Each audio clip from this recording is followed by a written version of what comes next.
এই নির্বাচনকে সামনে রেখে এই অঞ্চলের মানুষের কাছে কিছু বলার জন্য আমি এখানে উপস্থিত হয়েছি। এই অঞ্চলের মানুষ আমাকে দীর্ঘদিন ধরে চেনেন, জানেন, কিন্তু সঠিক আমার বাড়ির ঠিকানা অনেকে জানে না। কাউকে জিজ্ঞেস করলে বলে দাদা আপনার মনে হয় বাড়ি জ্যোতিনগর, কেউ কখনো বলে জগৎপুর, কেউ বা বলে গৌরঙ্গনগর, এক একজনে এক এক রকম বলে। তার কারণ আমি এই অঞ্চলটাই বেশি বিচরণ করি। কেন? যে এই অঞ্চলে যারা বসবাস করে অধিকাংশ আমার মতন মানুষ। আমার মতন মানুষ মানে দুই রকমের। এক, আমার মতন ঘরপোড়া গরু উপার বাংলা থেকে এসছে। দ্বিতীয়, আমার সম্প্রদায়ের মানুষের সংখ্যাটা এই অঞ্চলে বেশি, পিছিয়ে পড়া নমশূদ্র সম্প্রদায়ের মানুষ আমরা। সেই কারণে এই অঞ্চলটায় আমি বেশি বিচরণ ক্ষেত্র বানিয়ে নিয়েছি। যখনই এই অঞ্চলের কোনো সভা বা কোনো কিছু হয়, আমি শত ব্যস্ততার মধ্য দিয়েও আমি এখানে উপস্থিত হওয়ার চেষ্টা করি। যেমন আজকে এসছি, কেন আমাকে খুব তাড়াতাড়ি দিয়ে দেওয়া হচ্ছে, আমার একটা গুরুত্বপূর্ণ মিটিং আছে আজকে। আমার এমনি দায়িত্ব একটা আছে, আলাদা একটা বিধানসভা আছে, সেটা শ্যামপুকুর কলকাতায়, যে শশী পাজা যেখানকার এমএলএ, সেখানে দায়িত্ব আছে আমার। পাশাপাশি দায়িত্ব আছে যে আমার বক্তব্য জীবন মণ্ডল বলছিলেন, আমি পশ্চিমবঙ্গ উদ্বাস্তু সেলের কো কনভেনার। আমার কনভেনার হচ্ছে অসীম সরকার, যিনি হরিণঘাটা থেকে দাঁড়িয়েছে।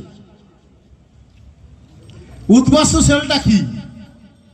ভারতীয় জনতা পার্টি বিজেপি এই উদ্বাস্তু সেলটা কেন করতে হয়েছে, কেন? এখানে আমরা 34 বছর সিপিএম এর আন্দোলন দেখেছি। সিপিএম এর যে উদ্বাস্তুদের নিয়ে যে সংগঠনটা ছিল, যারা এখানে সিপিএম করেছেন অনেকে জানেন, নাম দিয়েছিল ইউসিআরসি।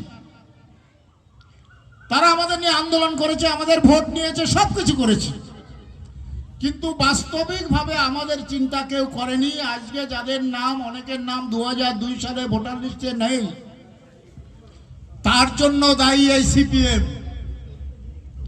তার কারণ 2002 সালে সিপিএম ক্ষমতায় ছিল এবং তৎকালীন আপনাদের মনে আছে, সিপিএম এর কার্যকর্তারা বাড়িতে বাড়িতে গিয়ে আপনাদেরকে বলতেন বিজেপি ক্ষমতায় এলে সব বাংলাদেশে তাড়িয়ে দেবে। এবং 2003 সালে, 4 সালে নির্বাচনের আগে 3 সালে যিনি এসেছিলেন, তৎকালীন নির্বাচন কমিশন ছিলেন, আপনারা অনেকেই জানেন, যার জন্য আজকে আমরা এই আই কার্ডটা দেখাতে পারি। সেই নির্বাচনের কমিশনের একজন প্রতিনিধি এসেছিলেন পশ্চিম বাংলায়, তার নাম ছিল কেজে রাও।